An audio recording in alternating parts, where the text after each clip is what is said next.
Hello दोस्तों, मैं नामिका सिंह स्वागत करती हूँ आप सबका UP LT grade GS GK की इस महत्वपूर्ण क्लास में। फ्रेंड्स, इसका नाम तो यूपी एलटी ग्रेड है, लेकिन आपको बता दें इस बुक में आपको जीआईसी आप यहाँ पे देख पा रहे होंगे। जीआईसी इसके साथ साथ आश्रम पद्धति के भी जितने भी पेपर अभी तक हुए, इसके साथ साथ BO, SDI, UP assistant professor, यानी कि सबके क्वेश्चन पेपर आपको इसमें मिल जाएंगे। आप जैसी की तैयारी कर रहे हो, पीजीटी, टीजीटी, एलटी ग्रेड किसी भी एग्ज़ाम की तैयारी कर रहे हो, तो आपके लिए ये वीडियो बहुत ज़्यादा महत्वपूर्ण होने वाला है, क्योंकि इसमें प्रीवियस ईयर क्वेश्चन जो है वो इंक्लूड किए गए हैं। साथ ही आपको बता दें एलटी ग्रेड जीआईसी के लिए पीजीटी के लेवल पे हमारे इसी चैनल पे बायोलॉजी के भी क्वेश्चन चल रहे हैं, जिसमें हम लोग जेनेटिक इनहेरिटेंस, जो बहुत टफ टॉपिकों में से माना जाता है, जनरली लोग उसको नहीं पढ़े रहते हैं और वहाँ से क्वेश्चन फंसता ही फंसता है। तो प्रीवियस ईयर क्वेश्चन उसको डिस्कस कर रहे हैं। KVS, NVS, GIC, D triple SB, PGT level का आप कोई भी एग्ज़ाम देने जा रहे हैं, चाहे बिहार पीजीटी हो, यूपी पीजीटी हो, तो आप उस वीडियो को ज़रूर देखिएगा। उसमें टीजीटी और यूपी पीसीएस तक के क्वेश्चन शामिल किए गए हैं। जीआईसी के प्रीवियस ईयर क्वेश्चन भी शामिल किए गए हैं, तो आप उस वीडियो को भी ज़रूर देखिएगा। अगर चैनल पे नए हैं तो सब्सक्राइब कर लीजिए। ये आज का हमारा 11वां क्लास है। इसके पहले 10 क्लास हो चुके हैं। अगर आपने देखा है बहुत अच्छी बात, अगर नहीं देखा है तो हमारे इसी चैनल पर जाइए, प्लेलिस्ट से वहाँ पर देख लीजिए। बाकी इसकी बुक जो है, ये जो बुक है, ये पीडीएफ फॉर्म में वीडियो के साथ आपको हर दिन टेलीग्राम चैनल पे फ्री ऑफ कॉस्ट प्रोवाइड करवाया जाता है। वहाँ से आप जो है प्राप्त कर लीजिएगा, ठीक है। ये जो क्वेश्चन है, ये उत्तर प्रदेश लोक सेवा आयोग राजकीय डिग्री कॉलेज, जिसे आप जीआईसी के नाम से जानते हैं, 2021 में आया हुआ क्वेश्चन, आज का जो प्रैक्टिस सेट है उसे हम लोग सॉल्व करेंगे। ये 15/3/2022 में आए हुए क्वेश्चन है, ठीक है। उस समय 2022 को हम लोग 2025 के फैक्ट से, यानी कि जो करंट्स का क्वेश्चन है, उसको हम लोग आज के से रिलेट करते हुए पढ़ते हुए चलेंगे। लास्ट में अपना फीडबैक दीजिएगा और पूछे गए क्वेश्चन का जवाब दीजिएगा। आपके नाम और आपके कमेंट को नेक्स्ट वीडियो में इंक्लूड जरूर किया जाएगा। पहला ही क्वेश्चन आपके सामने पॉलिटी का है। कुछ आर्टिकल्स दिए हैं और पूछा है कौन सा आर्टिकल जो है वो सही सुमेलित नहीं है।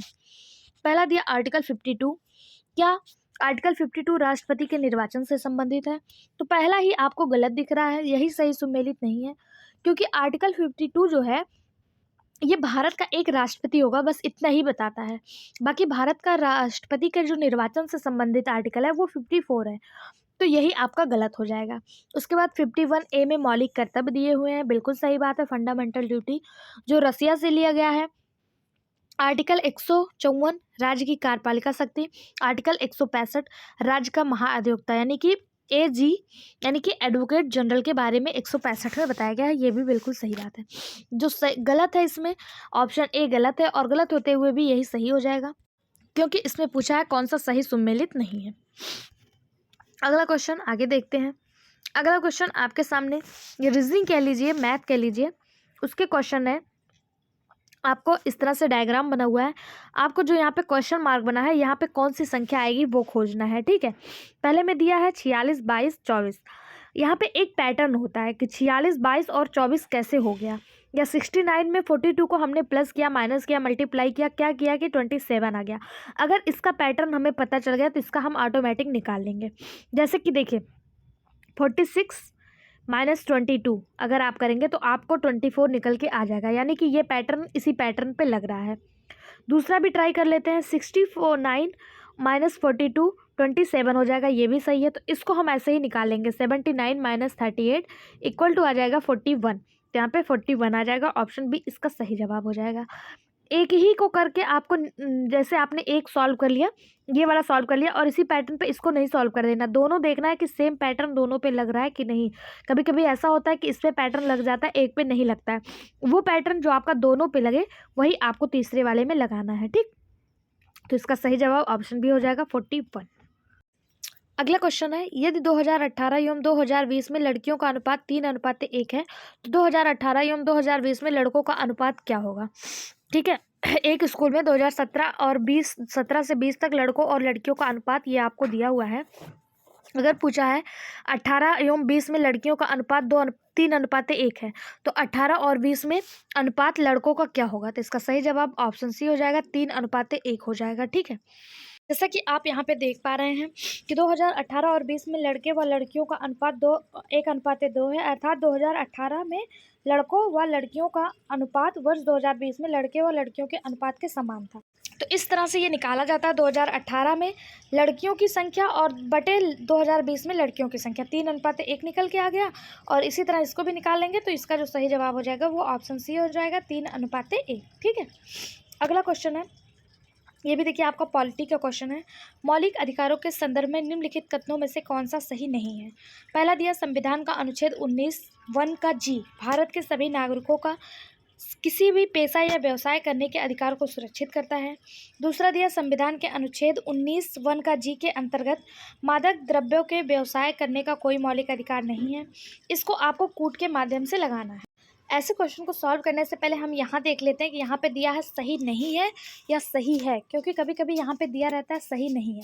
अगर सही नहीं दिया रहता तो आता हुआ क्वेश्चन भी हमारा गलत हो जाता है। ठीक है, यहाँ पे दिया कौन सा सही है, तो आपको बता दें ऑप्शन ए और ऑप्शन बी दोनों ही इसका सही जवाब हो जाएगा, यानी कि ऑप्शन सी इसका सही जवाब हो जाएगा, बोथ 1 और 2। संविधान के अनुच्छेद 19 के अधीन 6 प्रकार की स्वतंत्रता का उपबंध किया गया है, यानी 6 प्रकार की स्वतंत्रता दी गई है। आज डेट है 26 नवंबर। ये वीडियो आपको कल मिलेगा मुझे पता है, लेकिन ये वीडियो आज 26 नवंबर को ही रिकॉर्ड हो रहा है और 26 नवंबर को संविधान दिवस मनाया जाता है। आप सभी को संविधान दिवस की हार्दिक शुभकामनाएं। आपके लिए जो आज का क्वेश्चन है वो ये है कि संविधान हमारा बन के कब तैयार हुआ था, कितने दिन में तैयार हुआ था और फादर ऑफ कॉन्स्टिट्यूशन के नाम से किसे जानते हैं, या संविधान दिवस के बारे में आपको क्या क्या जानकारी है आप कमेंट बॉक्स में ज़रूर बताइएगा। अगर आप हमारे टेलीग्राम चैनल से जुड़े होंगे तो वहाँ पे आपको जो है संविधान दिवस की जानकारी दी गई है। अगर नहीं भी जुड़े हैं और आप पढ़ रहे हैं, एक स्टूडेंट हैं, तो आपको संविधान दिवस के बारे में चीज़ें पता होंगी, तो आप संविधान दिवस के बारे में अच्छे से वर्णन करके कमेंट बॉक्स में बताइएगा। अगर आपका जवाब हमें अच्छा लगा, इफेक्टिव लगा, तो हम नेक्स्ट वीडियो में आपके नाम के साथ आपके कमेंट को ज़रूर दिखाएंगे। इसका जो सही जवाब वो ऑप्शन सी हो जाएगा, बोथ 1 और 2 दोनों। क्यों? क्योंकि जो हमारा कॉन्स्टिट्यूशन है, संविधान है, उसके आर्टिकल 19 में 6 प्रकार की स्वतंत्रता दी गई है। ठीक है, 6 प्रकार की स्वतंत्रता, ठीक है, उसमें ये दोनों शामिल है। अगर आपसे पूछ लिया जाए कि वो स्वतंत्रता 6 कौन कौन सी है, तो एक बार आपको बता देते हैं, सुन लीजिए या कहीं कॉपी पेन लेके नोट कर लीजिए कि भाषण और अभिव्यक्ति की स्वतंत्रता, शांतिपूर्ण सभा करने की स्वतंत्रता, संघ यानी कि यूनियन बनाने की स्वतंत्रता, आवागमन की स्वतंत्रता यानी आप पूरे भारत में कहीं भी स्वतंत्र रूप से घूम सकते हैं, निवास और बसने की स्वतंत्रता। पहले तो इसमें जम्मू कश्मीर का हिस्सा रिस्ट्रिक्टेड हुआ करता था कि वहाँ पे आप बस नहीं सकते, लेकिन अब वो भी खुल गया है।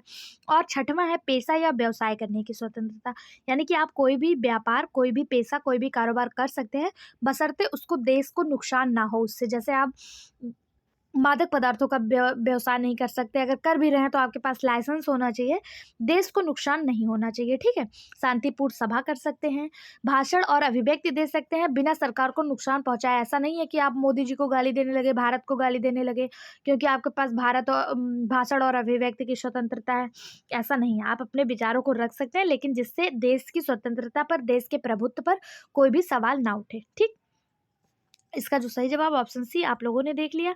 अगला क्वेश्चन देखते हैं, किस गवर्नर जनरल के कार्यकाल में प्राचीन स्मारक संरक्षण अधिनियम पारित हुआ? Lord Minto, Lord Curzon, Lord Canning या लॉर्ड रिपन? तो प्राचीन स्मारक संरक्षण अधिनियम जो है ये पास हुआ था 1904 में। कब हुआ था? 1904 में। उस समय गवर्नर जनरल जो हुआ करता था वो लॉर्ड कर्जन था।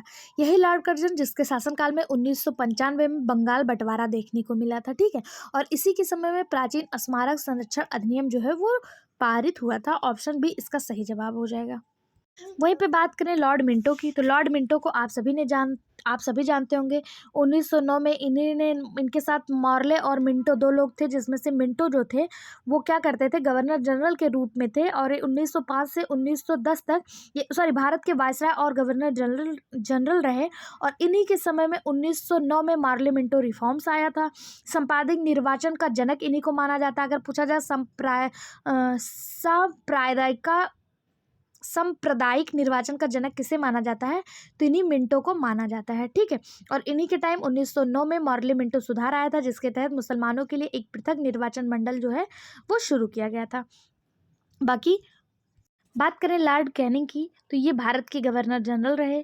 1862 तक ये भारत के गवर्नर जनरल रहे और इन्हीं के समय जो है 1858 के दौरान भारत सरकार अधिनियम भी पारित हुआ था, क्योंकि ये 1856 से 1862 तक भारत के गवर्नर जनरल बने रहे थे। ठीक है।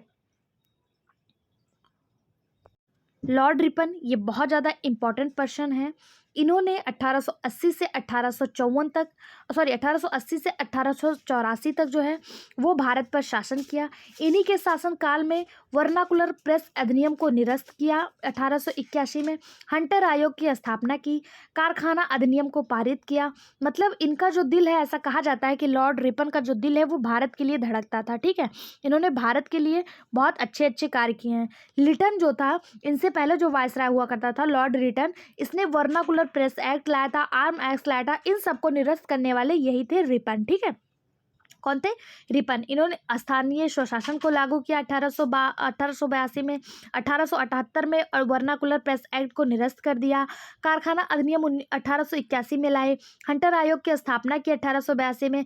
सबसे ज़्यादा इंपॉर्टेंट कार्य जो था वो इल्बर्ट बिल था। आपसे पूछा जाता है क्वेश्चन कि इल्बर्ट बिल लाने वाला गवर्नर जनरल कौन था, तो यही था लॉर्ड रिपन। ठीक है। बाकी इसका जो सही जवाब हो जाएगा वो हो जाएगा ऑप्शन बी, लॉर्ड कर्जन के टाइम में प्राचीन स्मारक संरक्षण अधिनियम 1904 आया था। अगला क्वेश्चन है, एंट्रोपी के संदर्भ में जब तंत्र की ऊर्जा बढ़ती है तो निम्नलिखित में से कौन सा कथन सही होगा? तंत्र की एंट्रोपी बढ़ती है, तंत्र की एंट्रोपी घटती है। इसका जो सही जवाब हो जाएगा वो हो जाएगा ऑप्शन ए। ऑप्शन ए यानी कि ओनली वन, तंत्र की एंट्रोपी बढ़ती है। ठीक है। ऑप्शन ए इसका सही जवाब हो जाएगा। ये देखिए रीजनिंग का क्वेश्चन है स्कॉटलैंड को एक कूट भाषा में ये लिखा गया है। ठीक है। 1 2 3 4 5 6 7 8। वहीं लोन को 1 4 3 5 लिखा है। लोटस को 8 1 2 4 लिखा है। डेन को 5 3 7 और सन को 4 5 8 लिखा है। तो सी का कोड पूछा है। अब इसको सी का कोड आप कैसे निकालेंगे? तो सबसे पहले इसको क्रम से लिख लीजिएगा। ठीक है। LOAN loan. इसमें सी है कहीं? नहीं दिया है। सी दिया ही नहीं है। सी का कोड निकालना है तो सी का कोड आपको कहाँ मिल रहा है? स्कॉटलैंड में मिलेगा। स्कॉटलैंड स्कॉटलैंड स्कॉटलैंड स्कॉटलैंड को 1 2 3 4 5 6 7 8 दिया है स्कॉटलैंड को। आपको रुके हम चित्र इसमें दिया होगा, यहाँ पे देख लीजिए। इसका जो सही जवाब है सी का जो कोड है वो सी का कोड 6 दिया हुआ है। कैसे निकल के आया है ये आप देख लीजिएगा। PDF आपको हमारे टेलीग्राम चैनल पे मिल जाएगा। ये बहुत इजी है। बस हमारा जो पेन है ना, यहाँ पे लिखने का जो वो है हमारे पास वो नहीं है, मतलब इलेक्ट्रिक बोर्ड वगैरह नहीं है, तो हम अच्छे से सॉल्व नहीं कर पा रहे हैं। बाकी ये क्वेश्चन बहुत टफ नहीं है, बस हमको लिखने में ना मतलब बहुत ज़्यादा जगह ले रहा और इसको समझाने के लिए थोड़ा सा पेज चाहिए, तो हम इसको लिख नहीं पा रहे हैं क्योंकि हमारे पास पेन नहीं है, हमें हाथ से ही लिखना पड़ता है, तो हम इसको समझा नहीं पा रहे हैं। आप इसको हमारा PDF ले लीजिएगा, वहाँ से पढ़ लीजिएगा। ठीक है। अगला क्वेश्चन है, सूची 1 को सूची 2 से मिलान करना है। फ्रियॉन, वाटर गैस, रॉकेट ईंधन और टाका पूछा जा रहा है। इनमें से ये क्या क्या है, कौन सा क्या है? तो आपको कुछ पता हो या ना पता हो, इतना तो पता होगा फ्रियॉन जो है ये प्रशीतक का कार्य करता है, ये तो पता ही होगा। फ्रियॉन को आप प्रशीतक से मिला ही दीजिए तो आप देख लेंगे। इस तरह से आप ना ऑप्शन एलिमिनेट भी कर सकते हैं। देखिए यहाँ पे ऑप्शन आपका दिया हुआ है। फ्रियॉन को अगर आप प्रशीतक से मिला देते हैं, A का 3 आपको कितने कितने ऑप्शन में दिया? A का 3 आप देखिए आपको केवल एक ही ऑप्शन में दिया, ऑप्शन A में ही। तो आपको अगर एक भी पता है ना तो आप इसको सही मार्क करके चले आएंगे। ऑप्शन A आपका सही जवाब हो जाएगा, क्योंकि फ्रियॉन जो है ये एक रेफ्रिजरेटर है और ये प्रशीतक का कार्य करता है और A का 3 केवल एक ही में दिया है। ठीक है। इस तरह से ऑप्शन एलिमिनेट करके भी आप कर सकते हैं। बाकी और हम जान लेते हैं वाटर गैस जो है ये हाइड्रोजन तथा कार्बन मोनोऑक्साइड है, जिसे आप क्या कहते हैं, वाटर गैस कहते हैं। ये हाइड्रोजन तथा कार्बन मोनोऑक्साइड को वाटर गैस कहा जाता है। रॉकेट ईंधन में द्रव हाइड्रोजन यूज होता है और टांका जो है ये टिन और लेड का मिश्रण है। ठीक है। सोल्डर जो होता है ये टिन और लेड का मिश्रण होता है, टांका होता है। तो ऑप्शन A इसका सही जवाब हो जाएगा। अगला क्वेश्चन, फिर सूची 1 को सूची 2 से मिलाना है। मत्स्य पालन यानी कि इसमें खेती दी हुई है, पूछा जा रहा है किसमें किसकी खेती की जाती है। मत्स्य पालन में क्या पाला जाएगा? मत्स्य यानी कि एक्वाकल्चर यानी मत्स्य में मछली पाला जाएगा। फ्लोरिकल्चर फूलों की खेती में फूल होगा। रेशम के कीड़े का पालन अगर आप हिंदी देखेंगे तो वैसे भी सही मार्क कराएंगे, लेकिन जनरली इसकी हिंदी दी नहीं होती है। ठीक है। इंग्लिश से दिया होता है सेरीकल्चर में सिल्क और विटीकल्चर में अंगूर। ये क्वेश्चन बहुत ज़्यादा ईजी है। इसका जो सही जवाब वो ऑप्शन D हो जाएगा। ठीक है। एक्वाकल्चर में फिशेज, फ्लोरिकल्चर में फ्लावर, सेरिकल्चर में सिल्क और विटीकल्चर में अंगूर की खेती होती है। ठीक। अगला क्वेश्चन, हाल ही में निम्नलिखित में किस संस्था ने एक नया ड्रोन अनुसंधान केंद्र खोला है? IIT Bombay, IIT Roorkee, IIT Madras या आईआईटी खड़गपुर? इसका सही जवाब आईआईटी रुड़की, ऑप्शन बी इसका सही जवाब हो जाएगा। 2021 में आईआईटी रुड़की ने एक नया अनुसंधान केंद्र जो है, ड्रोन अनुसंधान केंद्र जो है वो खोला है। ठीक है। अगला क्वेश्चन, एरो इंडिया 2021 के संदर्भ में निम्नलिखित में से कौन सा कथन सही है? इसका आयोजन बेंगलुरु में किया गया। इसमें 55 देशों के प्रतिनिधियों ने भाग लिया था। एयर इंडिया जो शो होता है, इसके बारे में मैंने आपको कल बताया था कि तेजस जो है इसमें जो है वो क्या कहते हैं, तेजस हमारा जो लड़ाकू विमान है वो दुर्घटनाग्रस्त हो गया है। ये प्रेजेंट टाइम सऊदी अरब में हो रहा था एयर इंडिया शो 2025 का। आपको 2021 का पूछा है, तो 2021 का जो है ये बेंगलुरु में आयोजित किया गया था। बिल्कुल सही बात है, ऑप्शन ए इसका बिल्कुल सही बात है। यह 13वें क्रम का एयर इंडिया शो था और रक्षा मंत्रालय के अधीन ये होता है। और इसमें जो है 55 नहीं, इसमें 78 देशों के प्रतिनिधियों ने भाग लिया था। ठीक है। बाकी 2025 का अपडेट मैंने कल के वीडियो में आपको दिया था, अगर आपने देखा होगा तो बहुत अच्छी बात, अगर नहीं देखा तो इसी चैनल पे आपको मिल जाएगा। उसमें मैंने बहुत अच्छे से एक्सप्लेन करके बताया हुआ 2025 का कहाँ पे हुआ, उसमें कौन सी घटना हुई, क्या नया देखने को मिला, सब कुछ बताया हुआ है एयर इंडिया शो के बारे में। तो एयर इंडिया शो से क्वेश्चन आते हैं और इस बार आना तय है, क्योंकि हमारा जो तेजस है जो एचएल के द्वारा बनाया गया था लड़ाकू विमान, वो इसमें दुर्घटनाग्रस्त हो गया। इसमें हमारे एक पायलट हैं वो भी शहीद हो गए, उनका नाम वगैरह मैंने कल के वीडियो में बताया। अगर आपको पता होगा तो आप कमेंट बॉक्स में जरूर बताइएगा। अगला क्वेश्चन है, निम्नलिखित में से कौन सी नदी मुल्ताई के पवित्र तालाब यानी टैंक से निकलती है? महानदी, नर्मदा, सोन या ताप्ती?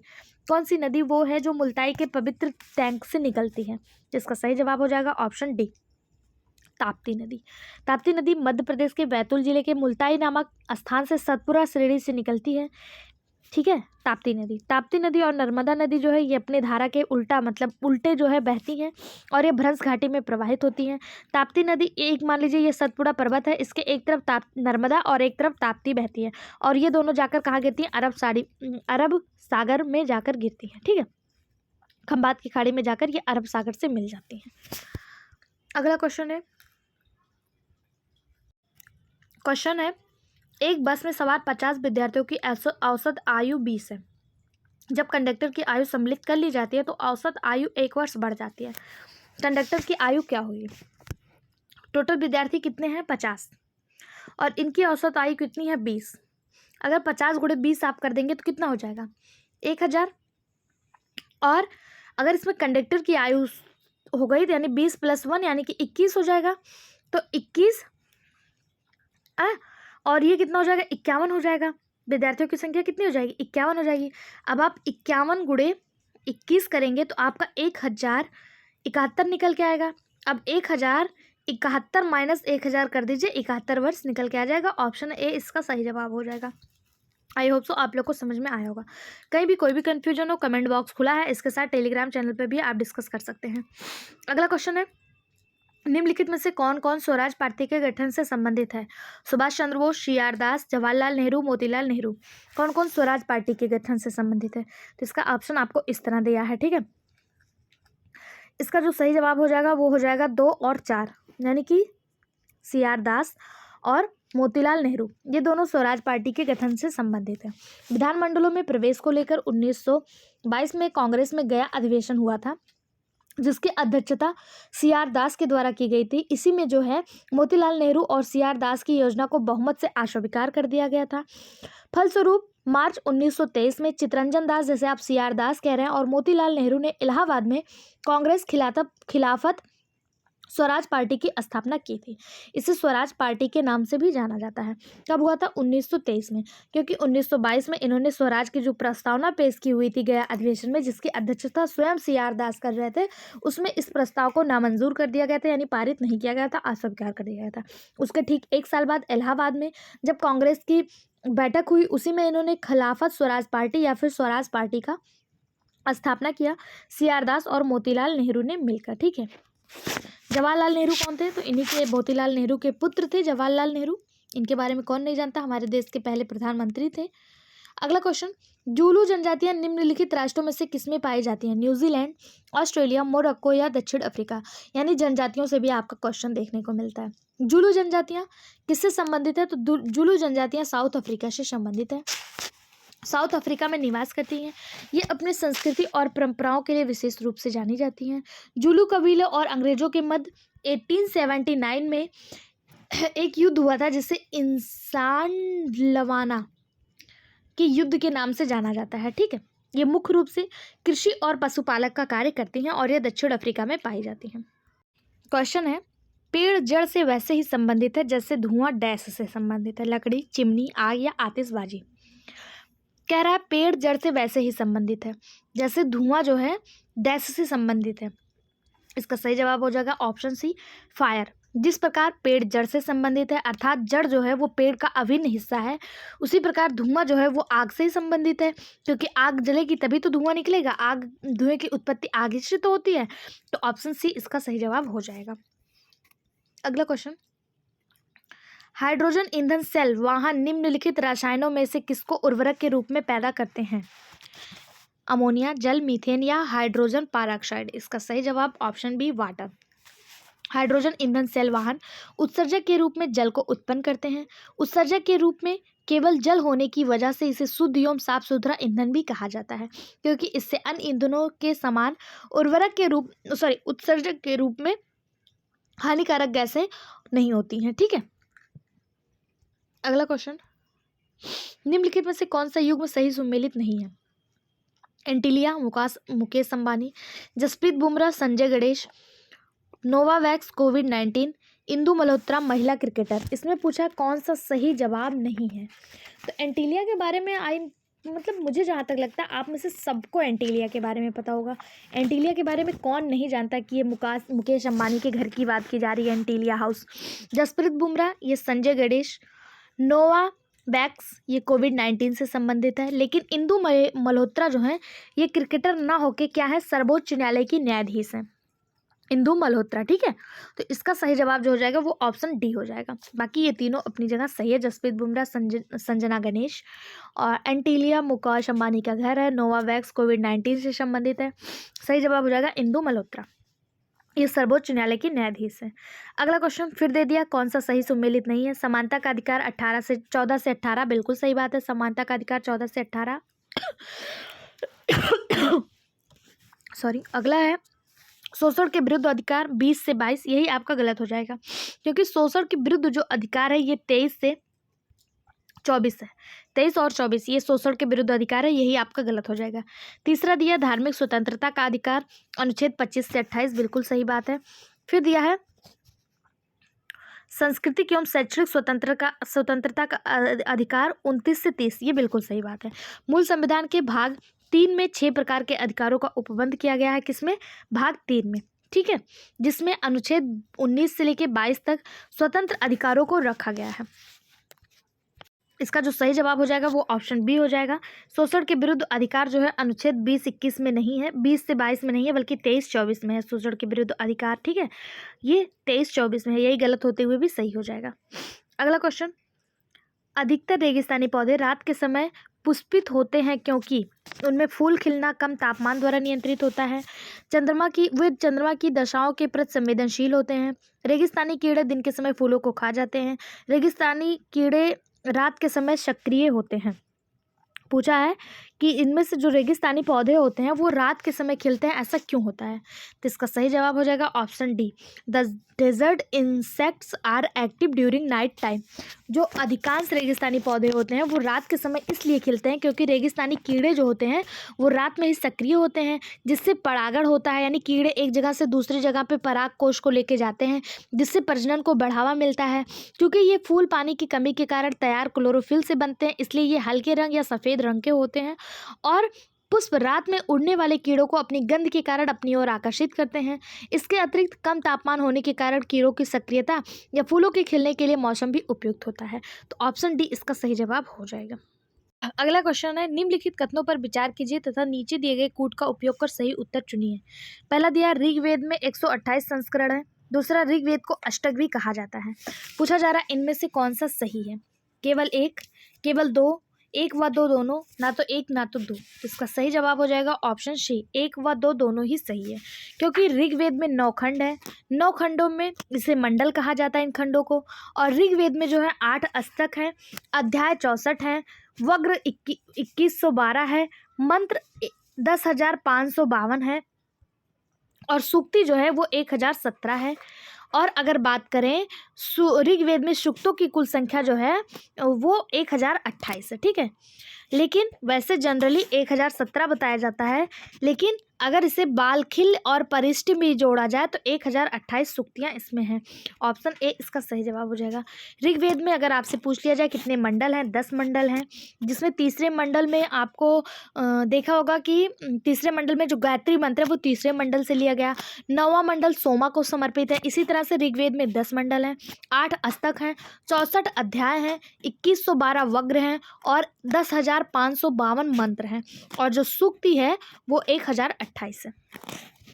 तो एक वो दो दोनों ही इसका सही जवाब हो जाएगा। अगले क्वेश्चन में आपको खदान दिया है और राज्य दिया है, यानी कि कौन सी खदान किस राज्य में है। पहला दिया बैलाडीला, दूसरा है चिकमगलूर, मयूरभंज, सिंहभूमि। कौन सा खाद्यान्न किस राज्य में है, सही सुमेलित करना है।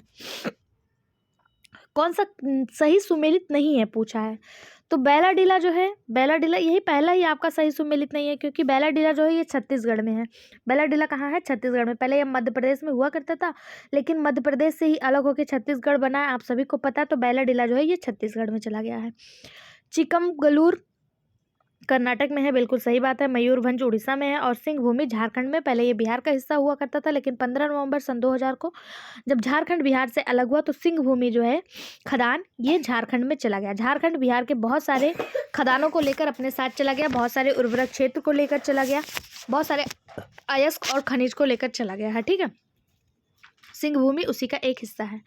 अगला क्वेश्चन, निम्नलिखित में से कौन सा देश क्वाड समूह का हिस्सा नहीं है। कतर, भारत, ऑस्ट्रेलिया और जापान। तो क्वाड जो है ये 4 देशों का एक समूह है, जिसमें ऑस्ट्रेलिया शामिल है, भारत शामिल है, जापान शामिल है, और इसके अलावा यूएसए है। यूएसए, कतर इसका हिस्सा नहीं है, ठीक है। कौन इसका हिस्सा नहीं है, यूएसए, कतर इसका हिस्सा नहीं है। इसमें कौन कौन है, अमेरिका है, ऑस्ट्रेलिया है, भारत, जापान है भारत और जापान है, 4 देशों का समूह है, ठीक है। अगर पूछा जाए कि 2025 में क्वाड की बैठक कहाँ हुई थी, तो वाशिंगटन डीसी में 10वीं जो क्वाड की बैठक है वो विदेश मंत्रियों के लेवल की बैठक हुई थी, और ये कहाँ हुई थी, वाशिंगटन डीसी में हुई थी क्वाड शिखर सम्मेलन, ठीक है। इसका सही जवाब ऑप्शन ए हो जाएगा कि कतर इसका हिस्सा नहीं है, ठीक। वाशिंगटन डीसी यानी कि अमेरिका में इसकी जो है 2025 की बैठक हुई थी। इसी को क्वाड्रिलेटरल सिक्योरिटी डायलॉग के नाम से भी जाना जाता है, यानी कि इसको आप देखते हैं कहीं कहीं QSD लिखा रहता है। क्वाड्रिलेटरल सिक्योरिटी डायलॉग के नाम से भी जाना जाता है। अनौपचारिक रणनीति सम्मेलन है जिसमें अमेरिका, भारत, ऑस्ट्रेलिया और जापान शामिल है, ठीक है।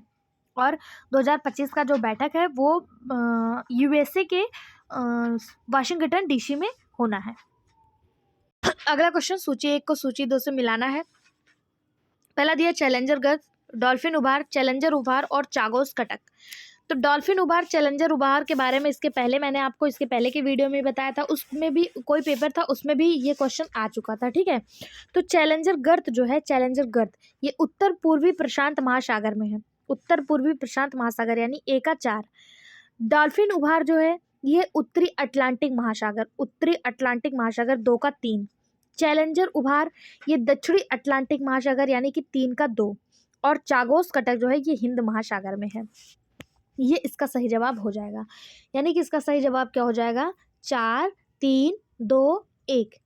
4 3 2 1 आपको कहाँ दिख रहा है, 4 3 2 1 आपको ऑप्शन बी में दिख रहा है। ऑप्शन बी इसका सही जवाब हो जाएगा। अगला क्वेश्चन अजम्पशन एंड रीजन पे है, कथन और कारक पे है। कथन दिया हुआ है बलवंत तुर्के चहलगामी का सदस्य था। कारक दिया उसने अपनी योग्यता के कारण अधिक महत्वपूर्ण स्थान प्राप्त किया है। आपको बताना इसमें से कौन सा सही है। एक और वी दोनों सही है, और आर जो है वो ए की सही व्याख्या करता है। ए और आर दोनों ट्रू है, बट आर सही व्याख्या नहीं करता है ए की, या ए सही है आर गलत है, या ए गलत है आर सही है। जिसका सही जवाब जो हो जाएगा वो हो जाएगा ऑप्शन बी। ऑप्शन बी यानी कि दोनों ही सही है कि बलबन तुर्के चहलगामी का सदस्य था, बिल्कुल सही बात है। तुर्के चहलगामी की स्थापना इल्तुतमिश के द्वारा किया गया था, लेकिन बलबन जो था ये इसका एक महत्वपूर्ण सदस्य हुआ करता था।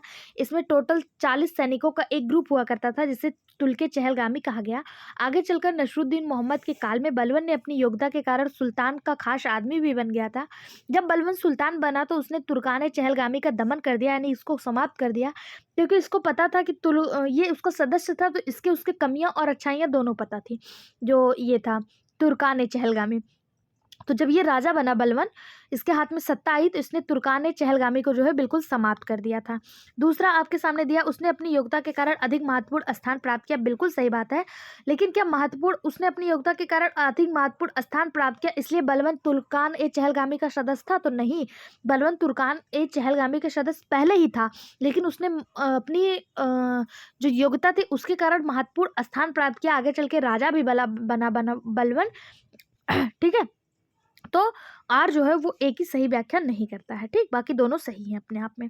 अगला क्वेश्चन है, सूची 1 को सूची 2 से मिलाइए, सही से कूट चयन कीजिए। पहला दिया है, आमाशय रस में उपस्थित अम्ल, क्या वो लैक्टिक अम्ल है, हाइड्रोक्लोरिक अम्ल है, या कैल्शियम फास्फेट है, या फिर एसिटिक अम्ल है? ये क्वेश्चन मैंने आपको साइंस के क्लास में बहुत अच्छे से समझाया कि हमारा जो पेट है, हमारा जो स्टमक है, इससे HCl निकलता है, HCl। इसी को हाइड्रोक्लोरिक एसिड कहा जाता है, यानी कि ए का हो जाएगा 2। दूसरा दिया, हड्डियों में उपस्थित अम्ल, हड्डियों में जो एसिड उपस्थित होती है उसे कैल्शियम फास्फेट के नाम से जानते हैं, 2 का 3।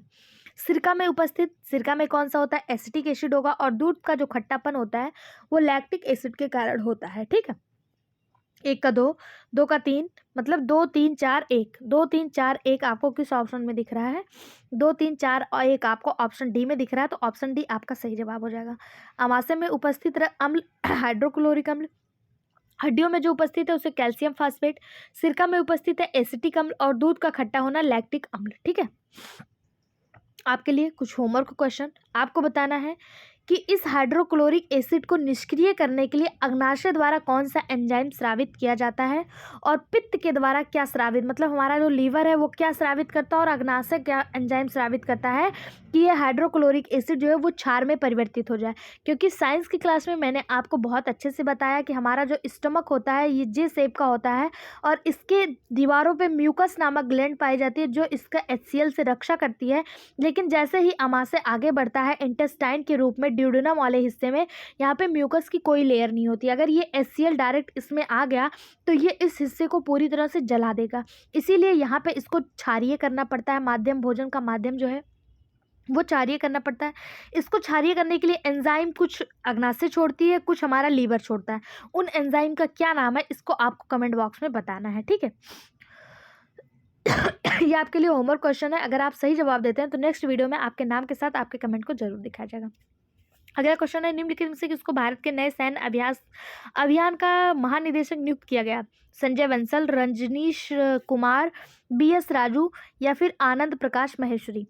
इसकी जो सही जवाब हो जाएगी वो हो जाएगा ऑप्शन सी, BS राजू। 2021 में पूछा गया क्वेश्चन था। उस समय BS राजू जो थे ये चिनार कोर के general officer in commander lieutenant थे।